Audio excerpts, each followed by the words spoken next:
Ah? O yung sa Mark. Yan, nagkakabit kami ng ano eh. Pantay, hindi mo pantay eh. Di ba may drawing na ako dyan? Tinanggal kasi namin yung ilaw. Hindi kasi pantay yung pagkakalagay ng ano, ilaw. So, yun. Ito yun. Yan ba? Yan. Tama naman pala. Sige, bitaw na. Yan. Nag-ano kami, yun yung binili namin sa IKEA eh. Matatapos na yung summer, hindi pa namin nagagawa eh. So ako na lang yung nag-ano ng wiring yun. Pinatay na lang namin lahat ng breaker. Tapos tinanggal namin yung mga wiring. So maglalagay kami ng pampatigas dito sa taas. Para na sa ganun eh, ma-hold to. Pero ilang pounds lang yan, di ba? Parang mga wala pa yatang 5 pounds yun, ano? Ha? Kaya nga eh, parang naalangan ako na butasin eh. Pero kahit na ano pa man yan, bubutasin pa rin kasi yung wire niya dun dadaan. Lalagos dun yung wire dito sa butas pag ganun. Tapos ito tatakpan ko lang to. Kaya lang malelesen yung butas pag pag yung wire lang yung dadaan. Kaya yun. Gawin muna namin.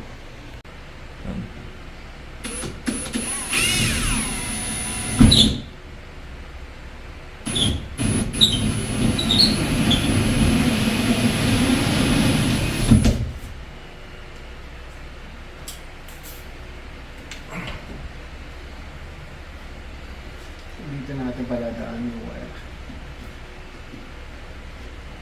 Dito siya. Yan ba?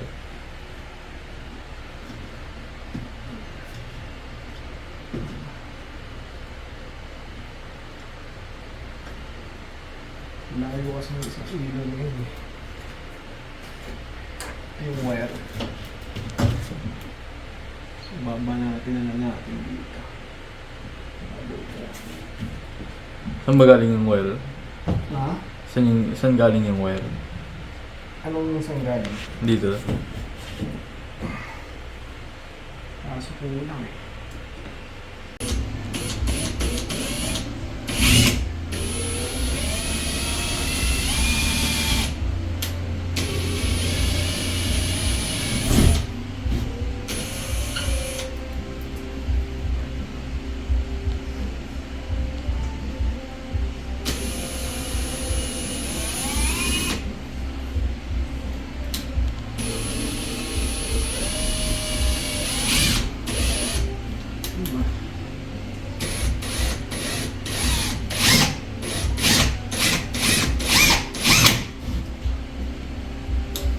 Ano guys?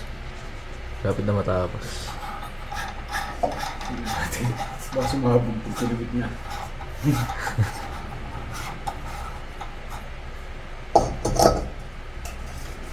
Sobrang ano ng IKEA. Pahirap. Adjustments. May nasaban talaga yung mga sa kanila mo magbuti ng ESN ko eh. Kasi ilaw. Yun na. Naikabit na namin. Less magkano rin yung natipid namin dyan. 100 siguro. Pakabit niyan or 70 or 80 mga ganyan. Eh ginastos lang namin. Bumili kami ng wire. 0.70 ang per feet. Bumili ako ng 15 feet para sigurado. Kasi baka yung mga ibang project namin kagaya nito tatanggalin din yan. Basta yung mga ilaw na ganyan papalitan namin. Tapos magdadagdag kami ng Tapos yun yung yung papatch namin ng drywall. Nilagyan ko na ng kahoy para mas matibay siya pag kinapitan ng drywall. Yung speaker, tsaka yung binili natin. Ano speaker? Yung may nagparamdam nung binili natin. Oh. Nilabas ko na for free. Nilagay ko sa labas, tapos may isang box kami na puno ng mga kung ano. Kinuha ko, binayaran natin ngayon for free. Pinamili na lang. Kukunin sana ni... Ba't di mo pinost sa marketplace para lagay mo ron free, may kukuha nun? Wala, ano ah. Kami kumuha na? Hindi ko wala. Gusto nga sana ni Ryan. Oh, ba't di mo nabi? Ni-message ako. Eh, pag message sa akin, ay gumagawa nga kami. O sige ako, tatabi namin. Dadali ko sa gilid mo. Wala na. Pag safe na, wala na. Sinakay sa bike ng dalawang Indiano. Oo. May pangpatugtog na sila. You know, kamusta na guys? Yes. Binawayla. Parang ilang araw mag-weekend na naman. Medyo na ano kami, nakapag-vlog kami ng Magkasunod doon sa Sa lake. Nung weekend yun, ano? So mag-weekend na naman kasi short week lang tayo ngayon dahil nga holiday nung Monday. sila, long weekend sila. Sila lang, ako hindi. Pumasok ako since nung Sunday pa. Kaya ayun, yun ang kaya nung wala ako, nasa work yan, busy sila rito tatlo. Ginagawa ko, nag-upgrade ng mga ilaw. Kagaya nitong nakakabit dito sa kusina namin. Kumi. 3-inch lang siya. Parang ganyan lang. Pero maliwanag naman. Kaya lang, suggest nga sila na mas maganda, mas malaki. So, nga siya. Kaya bumili ako ng medyo malaki. I-upgrade lang natin ng konti. Ano yan, na spotlight na mas malaki. Doble, no? 6-inch. 3-inch lang inakakabit. Kaya kahit pa paano. Medyo luwanganan. Saka nga, kaysa bumili na magtingin-tingin ng bahay, upgrade na lang dito, unti-unti sa bahay. Yeah. Yung mga gustong palitan, yung may pipinturahan siya na ano, pero unti-unti, hindi naman rush yun. Declutter nga kami. Yung speaker. Tsaka yung... Naglagay siya ano ng mga ano yung mga gamit sa basement ng mga Hindi ko lang din na nagagamit. i-post, isama doon sa vlog kasi nga busy kami doon sa pagkakabit ng ilaw. Nilabas ko yung dalawang speaker tsaka yung amplifier na luma.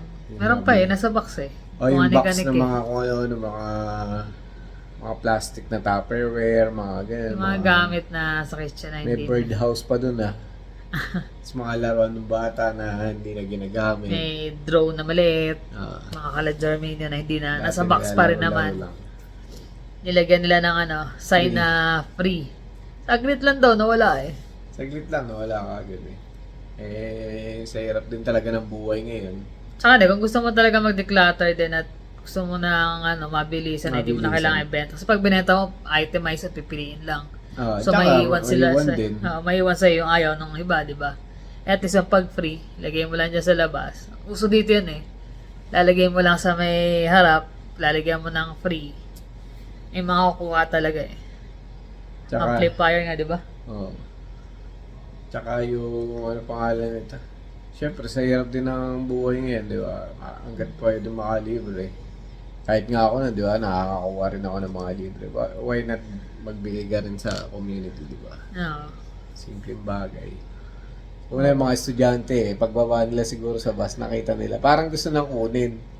Yung Estudyante yun kasi kaso hindi nila alam kung ano.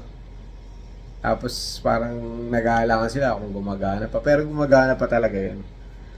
Di ba yung nakabila ako ng isang set. Oo. Di sabi nung isa, mamaya na lang. Dumaan, nakabike. Sakto na, tinitingnan namin doon sa camera, doon sa sa may camera kasi sa harapan. Nakabike na dalawa. Sinakay sa bike hindi na sumakay sa bike. Ginawa na lang nilang yun. Actually, laki din nun eh. Oo, laki. Naman kung paano na bibili nakabike sila, di ba? At least sakay na lang sa bike, mas mabilis pa.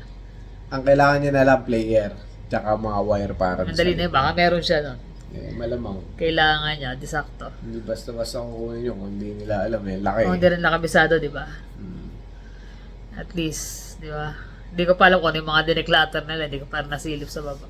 Tsaka yung mga ginagawa naman namin doon sa mga yung kagaya nito, yung mga wiring, inaaral muna namin siyempre. Mahirap naman yung hindi mo aralin, magkamali ka, masunog, di ba? Or, Tsaka ano lang naman to, yung mga yan lang. Mga Kumbaga, ilaw doon naman lang. ang connection inuurong lang ng konti. ah, Pero syempre, kung gaya sa basement, yung mga outlet na balak namin idagdag, ayaw yun, namin na mga talaga yun, mga electrician na tatawagin. electrician na talaga ang tatawag doon. Kasi nga bukod sa kaya naman yung sa wiring, kaya ko naman mag-wiring, kaya lang yung yung pirma ng electrician na kailangan. Lalo para sa mga insurance. May- Pero yan, unti-unti sa basement ang medyo malaking ayusin eh. Lalo tang insurance mo ganyan, hanggang ngayon wala pang Wala pa, tawad. nakakainis na nga rin eh. Tatawagan mo, wala. Nakailang tawag na sa bahay, tumawag na sa akin, tumawag sa kanya. Hanggang ngayon, wala pa rin contractor na check. Ano ba yun? Sabi sa akin, parang may approval ko raw na Naipapacheck. mag-start na. O, mag-start na magpa-check ng ano. Pero ano pa yun? Kailangan nila, i-quote lang nila yun. Although meron na kaming contractor na nakapagpa-quote na kami, pero inaantay namin para malaman namin kung ano mas maganda. Eh, hanggang ngayon, wala pa eh. Tapos bukod pa dun yung sa sasakyan usually daw, halos karamihan nire-write off na lang. Sabi ko naman, nakakapanginayang naman, pa-write off lang yun kasi kahalang naman dun sa sasakyan yun, parang aesthetic lang, pero yung makina, alagang-alaga naman. Saka nga hirap. Lalo sa panahon ko, kukuha ka ng sasakyan kahit sabihin mo second hand, napakamahal eh. Bukod sa mahal, di po alam kung paano ginamit yun, di ba? Pero mo yung mga ang mileage ay 100 plus na. Di ba? Magkano pa rin. Mas malaki pa doon sa mileage yun sa truck. Kaya sabi namin, kung irara ito, pag na lang, di bali ng ano. Kaso nga, Kaso kung ganyan, nagbabayad ka ng insurance, tapos ganun. Kaya sabi, yung iba daw, parang kung ayaw nyo yung para-write off yung sakyan, hindi na ipapagawa yung sakyan. Parang ganun. hindi nila babayaran, ganun. Sabi ko nga, hindi pwede yun. Pwede yun, nagbabayad ka eh. Pwede mo Magre-reklamo ako ng pag ganun. Pwede mo silang ireklamo nun. Kakaiba naman yung insurance na ganun. Pero wala pa hanggang ngayon sa amin. Mga naririnig-rinig lang naman. Alam mo naman eh, syempre, dami. Halos ilan ang naano sa ganun, di ba, sa hate. Ang dami. Dami. Yun. Tapos, syempre, hirap nga talaga ng buhay ngayon. Lahat naggugulangan, parang pati yung mga insurance, ang gugulang nga eh, di ba? Biruin mo Magaling maningil, pero yung contractor, yung adjuster, may sarili na siyang contractor na pupunta. sa kanya na Kumbaga, mismo. Sa kanya na mismo. Parang gara, di ba? Hindi ka na makakuha ng options na... Tsaka masama na, baka pag kinote nila, dahil gusto nila i-push yung contractor na yon, siguro kahit tawagan ka ng tawagan o tawagan mo, hindi ka nasasagutin. Basta yan, pagawa mo. May email pa sila, di ba? may mga email. Ang pambira. Ewan ko anong mangyayari. Tapos tawag ko ng tawag din para sa sasakyan. Wala. Papasa ka lang. Tapos waiting ka na naman ng matagal sa telepono. Ang hirap ng buhay ngayon. Kagaya nga nung sa balita naman, na-approve na although noong pa nila pinapanukala yan, di ba? Yung 24 24 hours a week na lang yung mga international student. So may mga ini-interview sila ng mga estudyante na raw, malaking dagok sa kanila, malaking kawalan kasi nga ganyan kumbaga yung pera na napapadala sa kanila ng mga magulang nila galing sa ibang bansa. Hindi enough. Kaso, di ba nga, pagdating mo rito, ang main purpose mo, ang main goal mo is mag-aaral. Bakit ganun? Kaya yung kine-question nila, yung mga Ministry of Education, parang bakit ganun? Bakit nagiging ganun yung point of view ng mga estudyante? Imbis na mag-focus sa pag-aaral nila at makagraduate, ang focus nila ay makapagtrabaho at makahanap kagad ng permanent residency.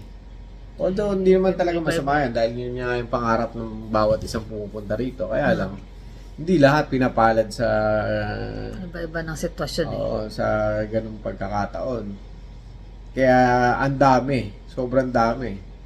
Lalo pa nga, nagigpit na nga sila dahil nga pahirapan na kumuha ng work permit. Iba nga yun, tumatawid na sa sa US, 5,000 yung nahuli. Ito pa isa, around 97,000 Indians held while illegally crossing into US border.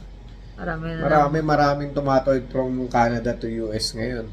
Parang kaso simula ko parang na-threaten sila dahil nga pahirapan na kumuha ng lalo yung mga nag-visit visa na pumunta rito. na gusto mag-apply ng work permit. Ngayon nga, bawal na, di ba? May mga nagtatanong nga pala, paano daw yung bawal na raw bang mag-visit dito? Hindi siya naman bawal. Hindi naman siya bawal eh.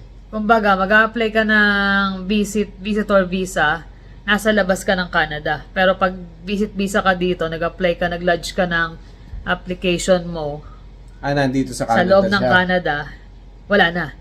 Hindi pwede. Hindi na pwede. Doon pa lang sa pagpapasa may mga question eh. So pag nilagay mo ron, nandito ka sa Canada, hindi na nila yan yun. Hindi ka na pwede magpasa.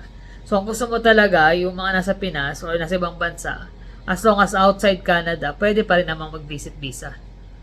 Kaya lang, huwag mag-expect na makakapagtrabaho kasi Oo, hindi kasi talaga po mahigpit pwede. na ngayon. Mahigpit na talaga ngayon. Meron pa nga isa, meron na raw Lamia. Paano daw ba yun? Pwede mo i-lodge yung application mo as work permit pero lalabas ka ng Canada. Nandito siya. Nandito siya. nagtalamia Di ba, nagsabi na nga na bawal na ng visit visa to work permit. Oo. Pero may Lamia na daw. Pinsan niya ata or kaibigan. So, nag-extend yung visit visa niya, na-extend. Tapos, may waiting siya na Lamia. Paano daw gagawin? Sabi ko, pwede pa rin naman yun. So, pag lumabas ang Lamia, kailangan mag-exit muna siya ng Canada. Ipaprocess niya yung papel niya, nasa Pilipinas na. Yun, possible. Ganun, nasa Pilipinas na Oo, siya. hindi pwede dito. Kasi bawal na nga, di ba? Hirap eh. Paano nga mahigpit na? Bawal na ang visit to work permit. Parang 50-50 rin siya ngayon. Paano ko yung Lamia binili? Yun ang mahirap. Mas mahirap yun, di ba? Maraming ano ngayon eh. Magulo ngayon. Sabi naman ng iba, dahil lang daw sa politika mag-e-election, kaya ginagawa yan para maipakita ng liberal na ano sila na kumbaga yung sa immigration para doon sa mga Canadians talaga na susuportahan nila yung mga Canadian family ganyan. Kumbaga yung pinapakita nila yung importansya ng Canadian citizenship kaysa sa mga immigrants. Kaya parang ganun, bigla sila na gano'n. Yun, no, sabi-sabi sa amin naman, ano lang yun. Naririnig lang naman namin. Kami kasi, syempre, may mga kakilala rin kami, may mga kaibigan din kami ng mga galing din sa ganun. So, nagre-rely lang ako sa ganun Nagre-rely. sa napapanood. Oo. Pero syempre, sa amin, disclaimer lang yun. Yung mga yun ay nag-share lang namin. ang pinaka-the best talaga dyan, kung kayo may tanong or may inquiry kayo, pumunta sa Doon sa mismong sa website nila. sa website ng Kasi immigration. constantly nagpapalit ng mga rules and regulation yung mga yan eh. So check nyo lang yung cic.gc.ca. Andun lahat ng Oo. information, mga changes, Mahirap din kasi, kagaya nung nakaraan, ang dami rin nagsulputan ng mga, di ba? Mga tungkol dyan. Kumbaga, hindi mo alam kung ano yung exactly na, na sagot sa katanungan mo. So, kailangan mo talagang magbasa na o mag-research. O lalo kung nakasalalay doon yung application mo. Ang pinaka-clear dyan, yung doon mismo sa sa immigration kayo mag-check, website ng immigration para sigurado na yung information na makukuha nyo sakto. Mahirap talaga ang ngayon, ang kalagayan ng mga immigrants na wala pang status dito. Plano mag-immigrant talaga. Tsaka yung mga planong pumunta rito, muna kayo Search. muna at mag-isip-isip kung maganda naman talaga yung inyong kabuhayan sa Pilipinas, siguro patuloy nyo na lang yun kaysa magsumugal dito. Kahit sa US ngayon, medyo ngayon magulo dahil nga mag-e-election. Lalo pag ang election, di ba? Medyo- Kahit saan naman talaga Pag si Trump ang naupo dyan, sigurado, kagaya nung pinatayo niyang, di ba? maghihigpit. Mag-iigpit yan sa border. Wala Yun ang naging main problem ngayon talaga yung mass immigration Mass talaga immigration. Hindi lang Pero- naman dito sa Canada, hindi lang sa US, meron sa UK, meron sa Australia, nag-iigpit na rin sila kasi ang dami na rin student. Dami Pero na ang rin- talaga dun, hindi mo rin masisi. Hindi mo rin masisi yung yung mga immigrants na dumadagsa Ang main diyan, ang problema lalo na rito sa Canada, yung gobyerno kasi alam nila magkakapera sila Oh, Yun talaga eh, magkaka-pair sila. Kaya papasukin natin sila. Papasukin natin yung mga estudyante. Kasi magkano kinikita niyan sa ano sa Oo, magkano sa ang estudyante, di ba? tuition ng mga estudyante? Magkano yung gagastusin na makapunta rito? Ang Kaya lang, lalaki ang masama na, hindi nila niregulate ng maayos. Diba? Yun nga, ibig sabihin, sabi nga nung ano, isang news eh, binuksan nila, hindi lang pinto, floodgate yung binuksan nila, kaya dagsa, million kagad yung pumasok. Magkano ngayon, rin yung parang pumasok na Parang na-overwhelm naman na hindi mabigyan ng maayos na pambahay, hindi magkaroon ng maayos na trabaho, or yung sa school hindi ma-accommodate ang mga estudyante. sa sobrang dami. Lukuhan na lang yung iba. Eh, di iba ba? pa, syempre, mga agency, syempre, lahat ng paasa niya, papaasa talaga. So, maging mapanuri tayo sa, ano, sa ganyan. Oo, sa mga ganung bagay, lalo na yun. Sa Pilipinas naman, medyo ano naman, kumbaga, makikita nyo naman mga estudyante rito ng mga bumabagsak. Nakakita ba kayo ng mga Pilipino? Bihira eh, wala eh, halos wala eh. Kasi ang Pilipino kasi, focus yan. Kahit sabi mo Nagtatrabaho yan, ang focus pa rin focus nila yan, nandun sa pag-aaral pa rin. pag-aaral. Kasi alam nila na yun ang kaya sila pumunta rito para mag-aaral. Oo. Kaya alam nila yung priority nila, magtrabaho man yan, still ang priority nila yung pag-aaral. Tsaka Sino? make sure nila na ipapasa nila yun. Sino ba yung mga bumabagsak? Kagaya ng sa balita rin, binagsak. Ang dami, bumagsak talaga. Nagprotesta sila.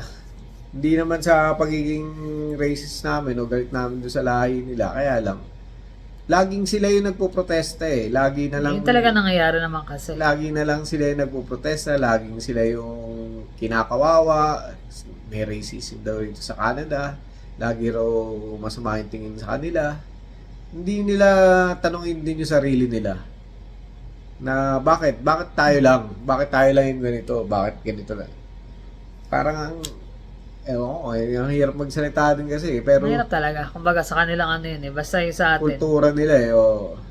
iba yung culture nila, iba yung culture Kaya lang, natin. nadadamay lahat ng mga immigrants. Kaya lang Kaya kasi pagdating dito, dapat talaga matuto tayong mag-adjust kung ano man ang kung ano yung kultura dito. huwag natin dalhin. Pwede dalhin mo within yan sa bahay, pero yung dadalhin mo sa labas, iwas-iwas na sa ganun. Ang hirap eh. Mahirap yung nangyayari. Kagaya niya, sabi ko nga, binagsak sila, nagpo-protesta sila. Ano mangyayari doon? Di parang pinamumukha nila na mali yung eskwela dahil sa maraming bumagsak. Tapos, Saka nasyadong naabuso kasi yung ano eh, yung sistema pati eh. uuwi open na lang, yan. ganyan. Aral. Ang nangyayari, puro trabaho. Tapos Trabaho, in-expect nila, oo. papasa sila.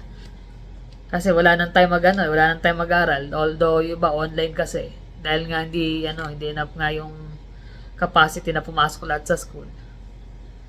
Wala, napabayaan ang pag-aaral. Ngayon sila ang nagreklamo.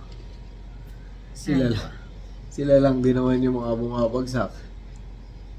Yun nga eh. Parang hindi mo rin masisi kung kung yung gobyerno ba o yung mga immigrants ba ang problema.